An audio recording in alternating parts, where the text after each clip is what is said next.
நம் மனக்கண் முன் காட்சி திரைகளை விரிக்கின்ற அருமையான பாசுரம் 14வது பாசுரமாகும். ஆண்டாளின் அதி அற்புதமான கற்பனை இயற்கை வர்ணனையாக இந்த பாசுரம் கொண்டுள்ளது. கற்பனை சிறகு கட்டி பறந்து கிருஷ்ணாவதார காலத்து திருவாய்ப்பாடிக்கே சென்று விடுகிறார் கோதை நாச்சியார். வாருங்கள், முதலில் பாசுரத்தை பார்ப்போம். உங்கள் புலக்கடை தோட்டத்து வாவியுள் செங்கல் நீர் வாய் நெகிழ்ந்த ஆம்பாள் வாய் கும்மினகான் செங்கல் பொடிக்கூரை வெண்பல் தவத்தவர் தங்கள் திருக்கோயில் சங்கிடுவான் போதாந்தார் எங்களை முன்னம் எழுப்புவான் வாய்ப்பேசும் நங்காய் எழுந்திராய் நாணாதாய் நாவுடையாய் சங்கொடு சக்கரம் ஏந்தும் தடக்கையன் பங்கைய கண்ணானை பாடேலோர் எம்பாவாய் என்று முடிக்கிறார் கோதை நாச்சியார். நான் எல்லோருக்கும் முன் படுக்கையை விட்டெழுந்து வந்து உங்களையெல்லாம் எழுப்புவேன் என்று உறுதியாக கூறியவள் இன்று இன்னும் உறங்கிக் கொண்டிருக்கின்றாளே, அவள் கூறிய சொற்கள் குறைபட்டு போய்விட்டனவா? ஏனெனில் பிறரை எழுப்ப மறந்துவிட்டதும் அல்லாமல் தன்னையே தான் எழுப்பிக் கொள்ளாமல் இன்னும் அவள் உறங்கிக் கொண்டிருக்கின்றாளோ? உள்ளே உறங்கிக் கொண்டிருப்பவள் வீட்டு வாசலில் அவள் தோழிகள் எல்லாம் வந்து கூடிவிட்டார்கள். அவளை எழுப்ப முனைபவர்கள் பொழுது புலர்ந்து விட்டதனை பல்வேறு சாட்சியங்கள் காட்டி தெளிவுபடுத்துகின்றார்கள். என்னுடைய வீட்டிற்கு பின்னால் அமைந்திருக்கும் தோட்டத்தின் கிணற்றில் செங்கல் நீர் பூக்கள் பூத்து ஆம்பலாம் குமுத மலர்கள் வாய் மூடிக்கொண்டன என்கிறார்கள்.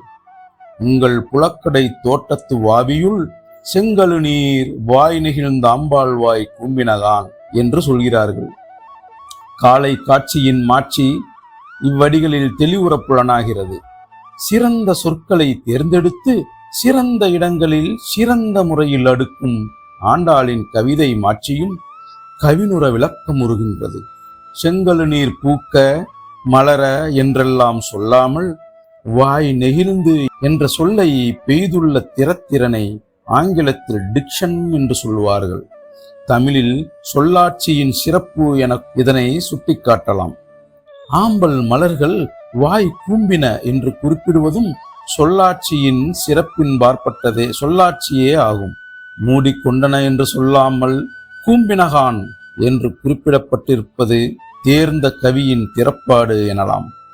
செங்கல் நீர் பூக்கள் மலர்ந்ததும் குவளை மலர்கள் கூம்பினதும் காலை நேர கவின்மிகு காட்சிகள் என்றோ? தாமரை கதிரவனின் வரவு கண்டு பூரிப்பதும் குவளை சந்திரனின் வரவு கண்டு நெகிழ்வதும் இயற்கைதானே.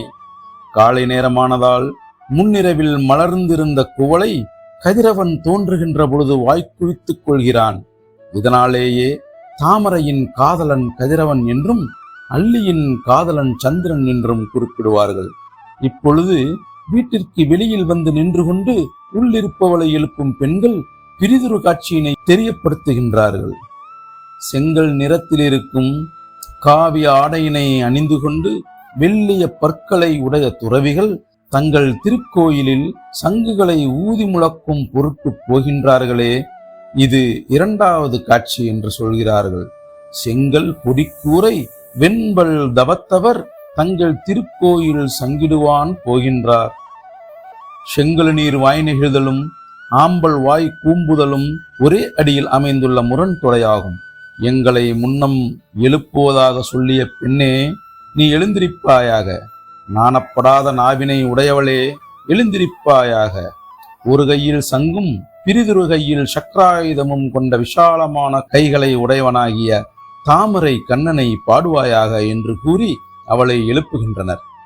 உங்கள் புலக்கடை தோட்டத்து வாவியுள் செங்கல் நீர் வாய் நெகிழ்ந்த ஆம்பாள் வாய் கூம்பினகான் செங்கல் பொடிக்கூரை வெண்பல் தவத்தவர் தங்கள் திருக்கோயில் சங்கிடுவான் போதாந்தார் எங்களை முன்னம் எழுப்புவான் வாய்ப்பேசும் நங்காய் எழுந்திராய் நாணாதாய் நாவுடையாய் சங்கொடு சக்கரமேந்து தடக்கையன் பங்கைய கண்ணானை பாடேலோர் எம்பாவாய் என்று கூறி 14ஆம் பாசுரத்தை முடிக்கிறோம். நாளை எல்லே இளங்கிளி எப்படி கூவுகிறதென்று பார்ப்போம். நன்றி, வணக்கம். இப்படிக்கு உங்கள் ஆன்மீக விஞ்ஞானி.